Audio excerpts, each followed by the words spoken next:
My concern for the future of glass is really that it's not being taught in further education colleges other than Swansea. And I had a long conversation with Catherine Brown recently, the other day, about the courses that are happening at Swansea. And I'm very pleased to see that there's going to be new courses, stained glass apprenticeship courses coming through. But where did the next generation learn? How did the next generation learn to continue this wonderful craft that we're all involved with? You know, stained glass is wonderful, but it's limited in terms of when you look at new building structures, what traditional stained glass can offer. And I think we have to kind of embrace the fact that traditional stained glass works for certain buildings really well and certain environments really well, and it doesn't work particularly well for other environments. So, we're going to talk a little bit about experimentation and innovation, how we move the whole process forward. I'm going to give you, as I say, a very personal journey. And I'm also going to sort of try and encourage the next generation to get involved with the various groups and various bodies that are here to help you, that are here to promote glass and here to help you with funding and with connections and contacts. It's really important that these next generations who are coming through into the medium of stained glass get involved with the societies and with the groups, because that's where the new blood is needed, and that's where the new vision and your involvement is very much appreciated. I'm also going to touch on social media. Social media, you may love it, you may loathe it, but it's here to stay, and that's where our audience is. Part of our audience here today is on Facebook Live. Those people who couldn't join us in person wanted to be part of it, people from around the world. So, I mean, it's important to connect with people, and social media is the way to do it. I know it's supping with the devil, but you can do it with a long spoon and you can get what you need out of it. So I'm going to touch a little bit on social media as well. I make traditional stained glass windows. I have a studio up in Leicestershire, and I design and make new stained glass windows. So, traditional stained glass. Most of us here are familiar with traditional stained glass. It's been made the same way for centuries. When the Venerable Bede sent a delegation over to Normandy in, 645 AD, to bring these mysterious glaziers who work with coloured glass over to mainland Britain, that started a whole process of our love affair with stained glass. It reached a kind of it sort of was perfected as a medium in the 1200s and 1300s. And we use those same techniques today. So, you know, if you were to beam a medieval craftsman into a contemporary stained glass studio, they'd recognise 90% of the materials and 90% they wouldn't obviously recognise the mobile phone, they'd recognise virtually everything else. So, as I say, glass teaching is another part of what I do, and I think it's really, really important that we step up to the plate and move that whole debate forward, so that the next generation of glass artists can still work with this. So, when we say stained glass, what do most people think of when we think of stained glass windows? If you're involved with stained glass just now, you'll probably get get into that conversation with people, and most people are usually very warm towards stained glass. Most people have a great story to tell about a cathedral they went into, or a church, and there was this beautiful setting sun, and it was, you know, playing across the walls. Most people respond really well to it, and it's a wonderful, life-affirming, uplifting medium to be involved in, and it's a tremendous medium for creatives who are not engaged with stained glass to get involved with. And so part of what we're doing today is to reach out to fellow creatives who are working in different mediums, photographers, painters, tapestry workers, sculptors, to get them curious about how their work might look like in glass, what it might look like, you know. So it's about sort of engaging with them. So most people at the moment think of stained glass like this: traditional stained glass that they've seen 100 times before in churches and in cathedrals.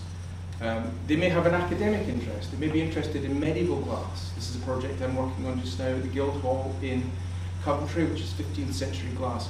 Wonderful, wonderful glass. And you may come to an understanding and a love of stained glass as an academic interest. Or you may have seen more contemporary work. The Sagrada Familia in Barcelona, I was there a couple of years ago. Absolutely mind-blowing. Just brilliant. Obviously, Gaudi's architecture plays the main part of this, but then it's complemented by this wonderful temporary glass, leaded glass windows in this instance. And if you go there at sunset, we were told to arrive about 5 o'clock at night, the western sun is just setting down, and you get this wonderful kind of explosion of colour and dynamism, and you just geek out on the glass. It's just fabulous. So most people have an appreciation of glass, but that stained glass is, to a very large extent, traditional. So, traditional stained glass, as we all know it, if you're involved with making glass, you'll recognize all of the processes. Basically, we create a design, we then make a cartoon, and we draw that design out full size. That's my studio there. We draw the cartoon out full size, and we then cut our glass individually as individual pieces. It's the way it's been made for centuries. It's labor intensive, it's slow, but it's wonderful. It's great to kind of get involved with kind of the whole process and just hunker down to something that's going to last 2 or 3 months. We use traditional brushes. We all tend to use traditional brushes and traditional paints, mixed in the same way that the medieval craftsmen used the traditional paints. We paint in the same way that it was painted in the 12th and 13th century, using the same types of hand tools. It was perfected in the 1200s and the 1300s. It was so fit for purpose and so well conceived that we haven't really been able to improve on it, and it lasts for millennia. So it is a wonderful medium to be involved with, and it's you know, I still love making traditional stained glass windows, and for certain types of buildings, traditional stained glass is absolutely perfect. For ecclesiastical buildings, grade 1 and grade 2 listed buildings, stone buildings, even public buildings up to about the late 1960s, 1970s. I think Coventry Cathedral in 1962 was the last really great hurrah for contemporary, what we were calling 20th century contemporary stained glass, and it's never really been surpassed since then. And its use in modern buildings has diminished over a period of time. So I make traditional stained glass windows. I still make a lot of traditional stained glass windows. I cut the glass by hand, I paint it, I stain it, and I continue to make traditional stained glass. I love it. I think there's a future for it, but it's a very specific type of future. I think it works, as I say, in very particular types of buildings. If you were to try and put this type of traditional stained glass in a modern office building or a modern office complex, and I'm sure Andrew will talk more about this in the afternoon session, it doesn't really work. I also use the traditional techniques with conservation. So there's a lot of sort of hand painting of Victorian glass and medieval glass using those traditional techniques. So there's a future for the traditional techniques in that. Enamel painting glass, that type of thing. That's all the kind of things that I do as well. And it's great, and I thoroughly enjoy it. But it is limited, and I think the thing that I want to try and get across is that while we're celebrating the traditional crafts, stained glass is changing. Stained glass is evolving from the traditional techniques that were started centuries ago to something that is fit for the 21st century. So that's really what I want to explore with you today. My own personal journey, I'm a work in progress. We're all a work in progress. And my art is a work in progress, and I'm moving forward and just trying to push at the envelope of what constitutes stained glass, using the skills that I've learned with traditional stained glass making, how you can modulate light, how you can control light. Basically, stained glass is a membrane, and it's the interface between the inside of a building and the outside of a building, and that membrane is what you control. It's how you allow light to enter the building, how you can texturize that light, how you can color that light, how you can modulate it and control it. And you can use all those traditional skills with lots of different modern techniques. So experimentation and innovation is really, experiment and innovate is really what the key to this. And for the next generation, those young glass artists, or if you're just coming to the medium as a creative, the great privilege of being young is that you get to invent the future. You get to say what stained glass is going to look like in 20 years' time. You get to say what stained glass is going to look like in 30 years' time, not me. So that is your privilege, and it's something to be excited about. Stained glass is a very malleable plastic material. You can go from the microscopic, from jewellery, to the massive, to the whole wall facade of a shopping centre. It's such a malleable medium that you can use it on lots of different scales. And I encourage everyone to innovate and experiment in what they do. So, on my journey, I first decided to sort of work with screen printing. Screen printing is now well established, but back in the late 80s, early 90s, it really wasn't being used to the same extent. And I was curious and interested to see how I could make screen printing work for me. So this was the first project that I worked on. St Helena's Church in Waltham-on-the-Wolds. I was approached to design a traditional stained glass window on the theme of hunting, shooting and fishing, believe it or not. Lord Darsbury, who's the local landowner there, wanted a window that celebrated his family. He wanted the family crest in there. And so I wanted to create something that obviously had hunting and shooting and fishing somehow in there, but not literally representing it. So very often with ecclesiastical windows, you look to the saints, because there's usually a saint for virtually everything. And there is for hunting, shooting and fishing. It's St Hubert. St Hubert shares the same legend with St Eustace. They were hunting in the Ardennes forest on horseback with his hunting hounds. And he came across a stag in the forest, and he saw a crucifix in the antlers, and that was instrumental in converting him to Christianity. So there we have the stag there, and all of those images of all the animals round about are screen printed on. So I'd never done really screen printing before, so I just approached a local screen printing company and I said, look, can we try playing around with screen printing? So we basically mixed up the painting medium, the normal traditional painting medium, with a screen printing medium. In that case, I think it was pine oil, but there are other mediums you can use.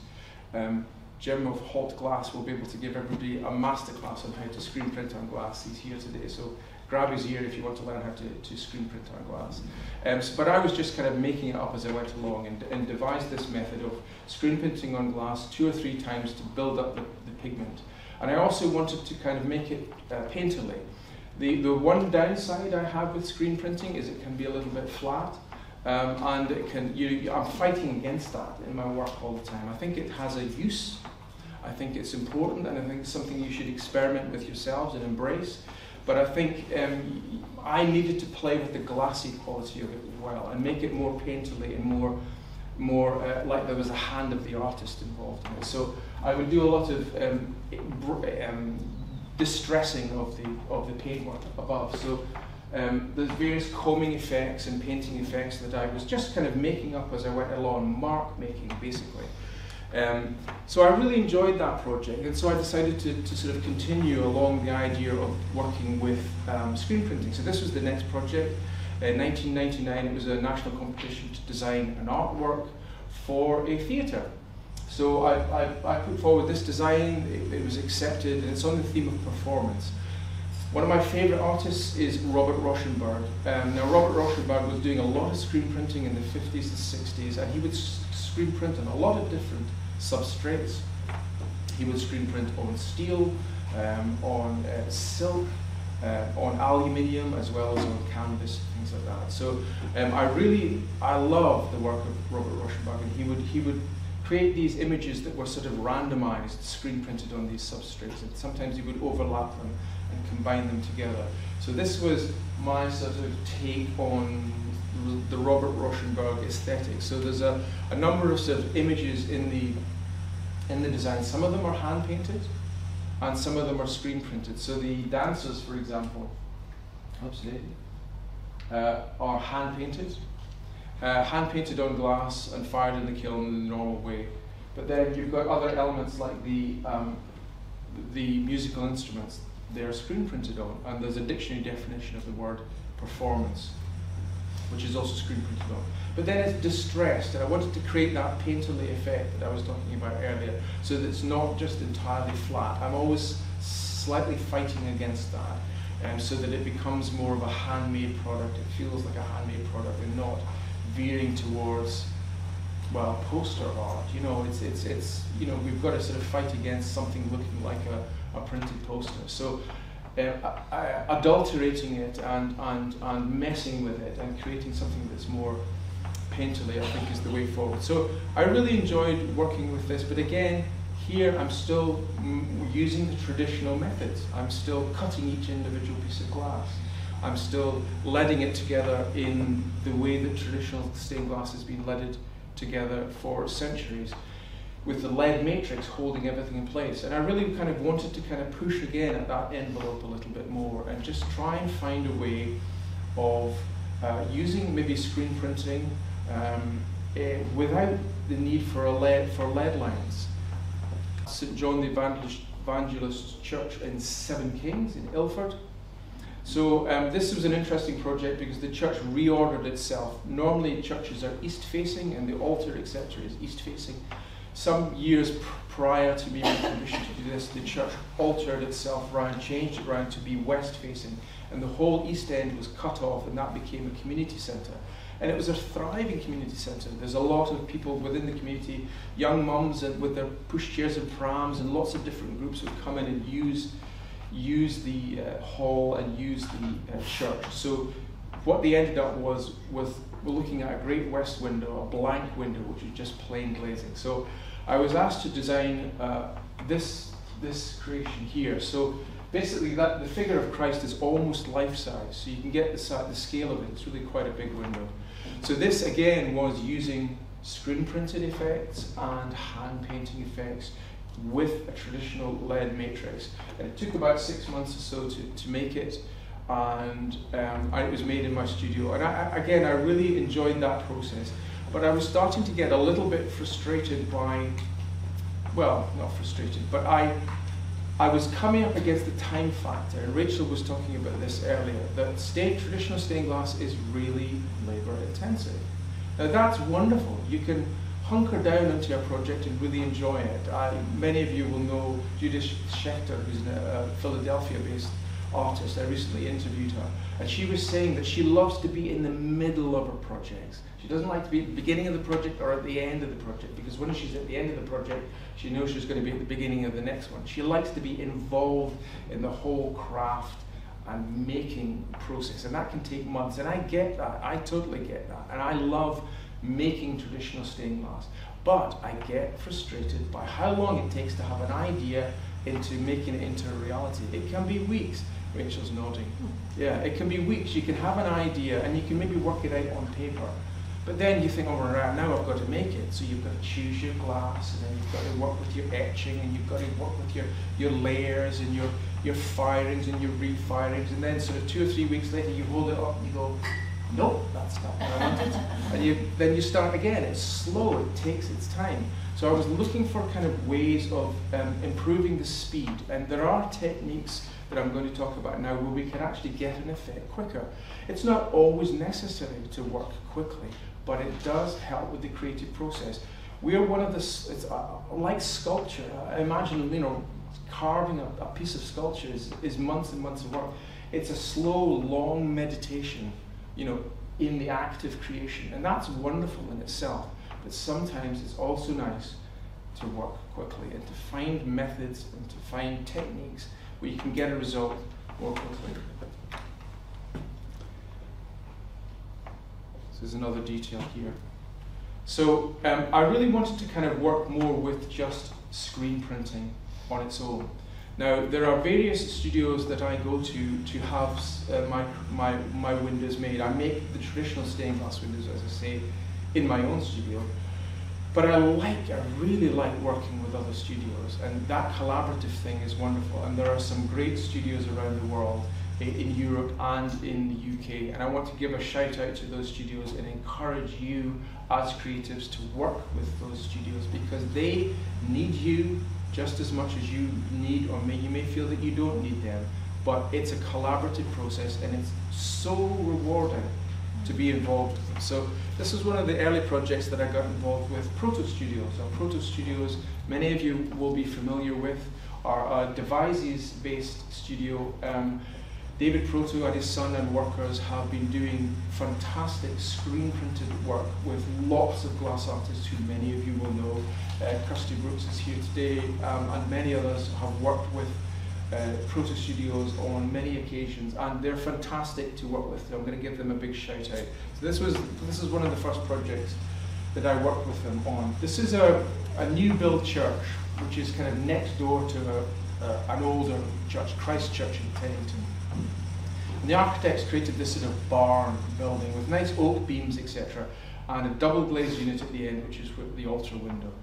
So they wanted to create a design that would go inside the double glazed units. Now I know people do put traditional stained glass inside double glazed units, and that's fine, and there's a place for it, and there's a place to kind of keep traditional stained glass functional by encapsulating it into double glazed units and putting it into new glazing schemes.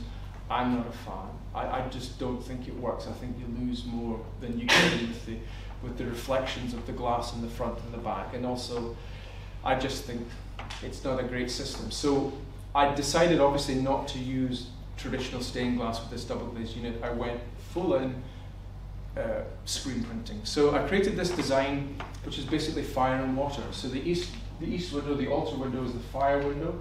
It's based on Pentecost. You know, Acts chapter 2, where the tongues of fire descend on the disciples and they all start speaking in tongues. So this is the fire window with the dove motif here. And the second window, which is in an adjacent room, is the water window. So you've got the living water, the idea of the living water coming down here. And this motif in the center is a seed. So it's a seed that's cracking open, and the first sort of kernel leaves are coming out from that seed to represent living water. All screen printed, completely screen printed and encapsulated. And you know, it works for what it is. It works really well. If you get up close to it, you see that screen effect. You know, it works from a distance. I don't think screen printing particularly works well unless you're doing very fine work. It doesn't really work on close quarters. But from a distance, and most glass in an architectural context is seen from a distance. It works really well, and it's using traditional ceramic pigments. So they're screen printed on several times onto the glass and then fired during the toughening process. So when the glass gets put into these big industrial kilns, it's raised to a high temperature, and that fires the ceramic pigment on at the same time. This is another screen printed job for the Tree of Life in Leicester. Screen printing also works in a three-dimensional context, so it's not just for glazing, it's not just for fenestration. Screen printing works as an intervention into a building. So you can create balustrades, you can create screens, you can create wall hanging features, screen printed sort of obelisks fitted at the bottom in a curve, and that acts as an intervention into the building to obscure what's happening behind, but also to create a space. And I think it works well. I think it works really well. This was taken just shortly after it was installed. But what has happened since then is obviously the monastery have taken ownership of it, and they've made it their own. So there's little rugs all over the place, and there's cushions, people sit down, and there's candles, and they play music.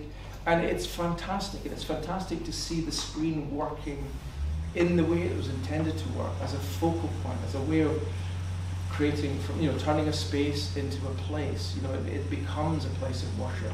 So screen printing is very useful for architectural interventions, and it's something that I think I would encourage you to pursue. I would encourage you to experiment with and look at in your own practice, in your own journey, with your own creative expression. Think about using screen printing because it's extremely flexible. You can scale it up to industrial sizes. You can really, really scale it up. This was another screen printer project for Blunham Church. Now, this is a Grade 1 listed church, and what we were looking at was the Lady Chapel, an open Lady Chapel area with a large arch.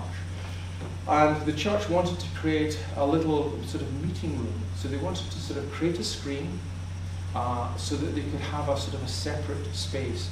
So the architect designed this oak screen underneath with double doors, and there was a space above. So I was asked to create this screen printed design. Again, it was created with the wonderful Proto Studios. And what I really like about this is you've got sort of clear glass running around either side of it, and the design almost just appears, it almost materializes like ectoplasm, like like incense candle just sort of appears in the glass, and you can't really do that with traditional stained glass. You can really only do that with screen printing an image on. You can create diffusions, and you can create shadings, and you can create subtlety, and you can play with transparency, and you can play with a lot of things, and it gives you the option to develop in ways that traditional stained glass with the lead matrix can only go so far down that road. So it's something that's worth thinking about, and it's something that's worth embracing. So the question is, how did I create those designs? Were they generated on computer, or were they hand printed? They were actually generated by hand, first of all, as sketches. I quite often use watercolors or Caran d'Ache pencils. And those first draft ideas are usually backgrounds. Usually I start with the background. I want to get the color palette worked out. So I work with different color palettes, and I work with texturizing it. For example, if you use a heavily textured watercolor paper, and then you put just candles, just get a candle and just make marks in candle wax across it. You don't see the candle wax until you start adding watercolors or inks. And then you start revealing those lines with the wax lines, and you start to let serendipity take a hand in the process. And you start to create things and let the sort of materials suggest ways forward. So I start with that, and then I usually scan those images into Photoshop, and then I begin the process of layering. So it's a combination of hand painted work scanned into the computer, and then photoshopped on top. Photoshop is, if I know many of you do use Photoshop, but image manipulation software is fantastic. If you aren't really working with it just now, you really do yourself a favor and just become familiar with it. Photoshop, there's a bit of a steep learning curve, but there's lots of tutorials online on YouTube and things like that will hand walk you through the process. The great thing about Photoshop is that it behaves very much like glass. You can deal with layers, and you can make the layers transparent and translucent. And when you combine the layers on the computer screen, they behave in the same way that glass behaves. So the colors change and evolve. Yes? So the question was, sorry, I'm saying this so that everybody can hear, because they can't hear you at the back. The question is, did I create the layers? How many layers did I create? Did Proto Studios create the layers for me? Basically, I separate the layers in Photoshop, so I create a variety of different layers. Photoshop allows you to do that, and then layer one on top of the other. You can then, because it basically is a printing technique, so as with all printing, you can separate the colors out. So I would pre-separate the colors out for Proto Studios, then they would combine them back together again as a screen printed image. David Proto is extremely talented at interpreting your work. So even if you don't have the necessarily wherewithal to separate the colors, or you feel intimidated about separating the colors, that will all be done for you. You don't need to worry about that. But I enjoy the control of having to play with layers, and it actually makes a lot more suggestions. So hopefully that answered the question. So airbrushing was something that I wanted to play around with as well. And airbrushing, again, is another technique that really you do yourself a favor and become accustomed to. So the first project that I worked with airbrushing was this one. This was a new build Catholic church in Woking, St Dunstan's Church. The architect sort of created this new church, a clever design where there were no pillars between the congregation and the altar, so that everybody could see the altar from whatever area they were in. And I was asked to create 2 stained glass designs on either side of the altar. They're about 14 square meters each, big double glazed panels. So this was the perfect opportunity for me to try something new. So I wanted to create a design that was not screen printed, that was using airbrushing. And I'd seen other artists work, and I really liked what other artists were doing, and I wanted to kind of experiment with that myself. So I created these designs here, which were created mostly in Photoshop, but also all of the texturizing, all of the kind of painted details was scanned in, as I described earlier on, and then I built up different layers on top of that. And I decided to go to Germany, to Derek's studios. This is the first time really that I'd worked with Derek's studios, and I absolutely loved it. I absolutely loved it. If you get the chance, go to one of these studios. You don't have to take a big project. They will work with you as a student. If you just want to play, if you just want to experiment, if you can get yourself over there, and that's, you know, get yourself over there on Ryanair or whatever, and work with them for a week. They're absolutely fantastic at accommodating you, at showing you what's possible. And it's like Charlie's Chocolate Factory. It's absolutely brilliant. You'll just be, you know, you'll just be overwhelmed with the possibilities. So basically, I took these designs to Derek Studios. This is probably, I don't know, 2008, something like that. I can't really remember now. And what they do is they create a whole lot of samples for you. They have teams of really talented glass artists. They're glass artists in their own right. They do their own work, but they work with the main studios. I am not bigging up the German studios at the expense of the British studios. The British studios are fantastic, but the German studios had a mindset that they've pursued, which is basically to innovate and experiment and push the boundaries. And they will create new techniques and they will evolve the whole process, and they're not afraid to kind of push the boat out into new areas. So if you're interested in doing that with your glass, those studios, both in the UK and in Europe, are there to support you. So basically, this is Rami, who's one of the head guys at Derek's studio, a tremendous artist himself. He would work with me to create lots of sample panels. So we did lots of sort of suggestions where he would get dressed up like this in a big booth and spray paint the designs onto great big pieces of glass. Very skillful, because he's basically interpreting a design on paper, and he's interpreting that on a full scale. Very talented glass artists working to realize your designs using airbrushing techniques.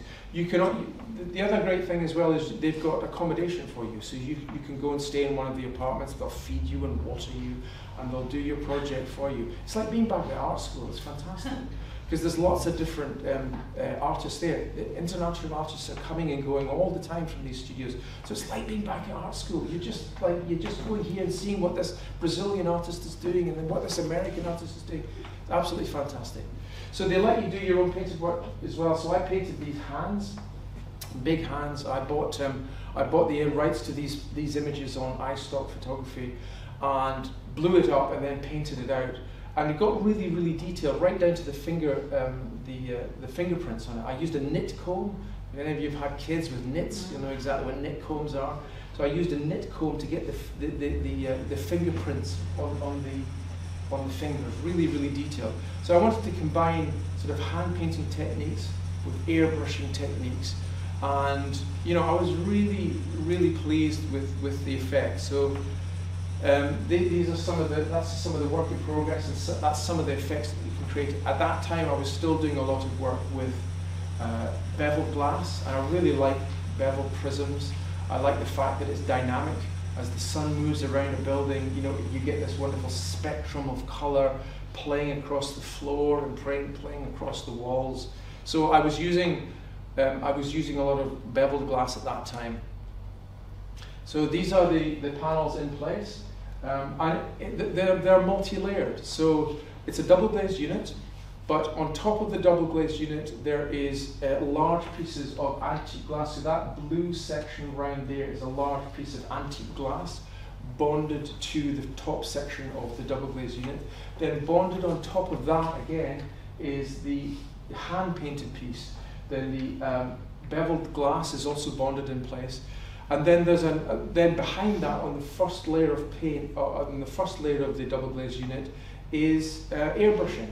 So you get this airbrushing sort of background effect here. Then you've got the second layer. Then you've got the second layer of glass. So the internal layer of the double glazed unit is another layer to play with. And so you can create this lovely sort of three-dimensional parallax effect as you kind of walk around the piece, you can see through it and you can see the piece beyond. So it opens up a whole lot of possibilities for you to deal with sort of that three-dimensional quality and working with different layers. And again, using Photoshop, you can play with what overlapping colours will look like and overlapping textures will look like long before you have to make it in glass, because this is expensive, this process. There's lots of techniques at play here. It's not cheap to get done, so you want to work out as much of it as you can before you get to that point where you're actually making it. So that's the finished piece there. So there's another technique that I started to experiment with as well, computer printing. Now, computer printing has exploded in the last few years. We're living in a really exciting age, a really interesting age, where glass decoration is really evolving at a pace. You're getting techniques of computer printing onto glass using ceramic pigments, and you can scale it up to massive scales where you're doing the whole frontage of, airport terminals and shopping centres, hanging glass as a curtain walling system in front of glass. So it's a really exciting time to be looking at new techniques. And one of the techniques that I kind of worked on for the first time was computer printing with this project. So this is the John Rylands University Library in Manchester. This was an international competition to design an artwork for this atrium area. So this wall at the back, this big tall wall, is a 12-metre high plain wall. So they asked artists to create design ideas. And you got an international, 100-odd artists from all over the world suggested notions of hanging sculptures and things like this. And I put forward this idea of a totem pole, call it totem, which is basically a glass sculpture. It's a wonderful museum. Basically, it has first publications of a lot of books. So the Gutenberg printing press first publications, the first publication on the periodic table, the first publication on the human anatomy. It's got a fragment in vellum written in Greek from St. John's Gospel. They pride themselves on first edition publications, and they wanted an artwork that referenced a lot of these first published editions. So basically I created this artwork in conjunction with a studio called T4 Design. They're based up in Nottinghamshire in Manfield. And they do, I'd known a couple of the guys who were glass artists who set up this company years before. They're very talented French embossing artists, and they decided to make what is much more of an industrial business. So they do a lot of point of sale industrial glasswork, but they were because they both came from an artistic background, they were both keen to work with artists. So I worked with them on a few projects, and we devised a technique really from scratch with this one, where we computer printed some designs onto acetate. Most of us have got inkjet printers at home where you can inkjet print paper. You can also, as you know, inkjet print onto acetate. So you can get industrial sized inkjet printers that print out these high fidelity images, these highly photographic images onto big pieces of acetate. You can then sandwich that acetate between glass. So this is what we did with this particular panel. We glued the pieces together. But again, trying to fight against this flat effect of printed technology, I wanted to add antique glass to it. So we put a series of antique glass panels on top, so you've got this lovely kind of reamy antique handmade glass, giving it a texture to it as well. I also designed an LED system behind, so that after dark the LED glows, so you get the sculpture sort of glowing after dark. And this was the start of, again, another series of designs, series of commissions using computer printing. Because computer printing is fantastic. It's a really great way of getting photorealistic images into glass. So this is another project which involves computer printing. CNC cutting, another technique that you should really get involved with. This was for a project for a hospital. It's a three-dimensional poem, so it's basically a poem written on the wall on the theme of a walk down the River Leith. So this is We originally cut the designs in glass, CNC cut in glass, and I wasn't really entirely happy with that, so we decided to go down the route of using acrylic. So these are actually cut out of acrylic, and it's the idea of the flora and fauna that you can see down the river Leith. So it's computer controlled cutting, so you can cut with a high-speed water jet. Yeah, that type of thing. So this is a project where I'm combining CNC printing with three-dimensional sculptural work. So this was for a Roman Catholic church where we're creating a sculpture hanging from the ceiling using printed technology, but also creating it as a sort of freestanding sculpture that as you walk around, you get the colours overlapping one another. So printing, using it in sculptural forms is something that, again, I would encourage you to play with. So this is all of the techniques used together for a new church in East Grinstead, Holy Trinity Church. So there's a glass sculpture on the back wall, CNC cut glass to a shape, and then screen printed designs on either side, so the two escape doors are screen printed. It's on the theme of water, and the waters of baptism, so you've got this water effect. So again, this is bringing all of these new techniques that I've been playing with all together into one commission. Glass bonding. Applique glass has been used for years. It came into disrepute because the early epoxy resins started to delaminate, but the glues that are used nowadays are far better. So this was a glass bonded project for a private residence. Basically, it's a stately home, and the owners own a Namibian wildlife park. So they wanted the design to represent all the flora and fauna of Namibia.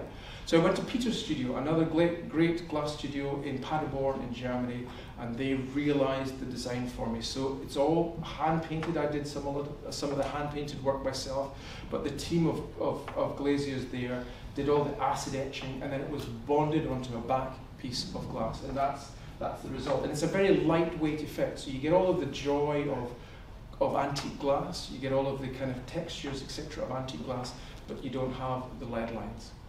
So I'll just quickly through some artists who are working with these processes. Guy Kemper, I recently interviewed Guy Kemper from our YouTube channel, a great artist doing a lot of interesting work using bonded glass and fused glass, and he does airport terminals and he does shopping centres. That's Ground Zero in New York. He does mosaic work as well, and he's really pushing at how to use those techniques in the public realm. I really like his work. He also does three-dimensional work as well. Catherine Jones, UK-based artist, doing some really exciting work, works a lot with Proto Studios, and uses Photoshop and other image manipulation software to create, using photographs to create photo montages, sometimes with an abstract background, still sometimes using lead work as well. Kirsty Brooks, Kirsty's here today. Kirsty's work, she does a lot of work with Proto Studios. Her work is characterized often by a very limited color palette. She does use a lot of color from time to time, but often it's monochrome, and these are lovely large-scale interventions into public spaces. I really love her use of glass. I really love the way she takes on a commission and integrates herself into a community and then reflects that community back to itself. She does really interesting things with shadows, with reflected light, with transmitted light. I really like that. I really like her style. This is a project for a cinema complex which was installed relatively recently. And again, it's working with Proto Studios using screen printing. I love this one. This sort of reflected water, playing with that idea. I think it's a great idea. And finally, Kate Maestri. Kate Maestri again works with Proto Studios and others. She has a very interesting use and a lovely use of color, restricted color palettes, and these lovely interventions into contemporary buildings. I'm sure Andrew Moore will talk more about Kate Maestri's work later on today, but I love her use of glass and how she's pushing at the boundaries of what glass can be, and the wonderful Graham Jones as well. There's a big body of work with Graham Jones. We're just scratching the surface. This is Hong Kong, a lovely project. I'm sure Andrew will talk a bit more about that. These are artists that I've interviewed for my YouTube channel. If you don't know about it, it's Derek Hunt Artist. I've encouraged you to join because I'm here to build a community of fellow creatives and really celebrate all things to do with glass. The creative experience is all about interviewing other glass artists. So very quickly, I'm just going to go through some useful websites. I'm probably preaching to the converted. Most of you will know about this already. But useful websites include the Worshipful Company of Glaziers. This is a great organisation. If you're not part of it, get involved. I'm a liveryman here. They are the premier organisation in this country for supporting young artists at the start of their career. They have a variety of different competitions, travel scholarships and bursaries and allowances to support the next generation. So they're here to help you get involved. The Stevens competition is the premier competition in this country. It's new, it's a new commission, there's a guaranteed project at the end of it. It's judged by a body of artists who know their stuff. I've been a judge a couple of times. You get a lot of feedback, it's really worthwhile being involved with. We've got some past winners here who are here today. It's a great organisation, and I really would recommend, if you're not involved with the Worshipful Company of Glaziers, get involved with them. The other group that I really think you should be involved with, and you probably know all about it today, is the British Society of Master Glass Painters. Again, it's run by artists, for enthusiasts of glass. They produce the journal, they produce a variety of different conferences and symposiums, and they have a membership that is expanding, and they create these wonderful things like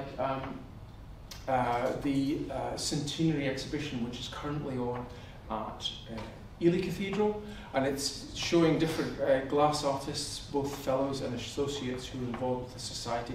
If you're not part of the British Society of Master Glass Painters, again, get involved. They're a wonderful group to be involved with. I'll just speed this up a little bit.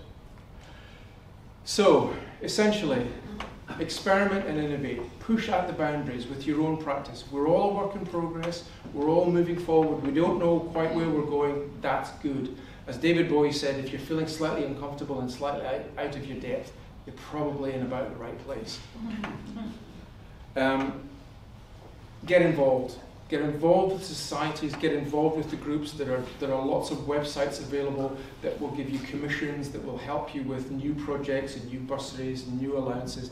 Get out there, get involved with them. And also use social media. Whether you like social media or whether you don't like social media, it's there to be used. There are a lot of really interesting artists working in there.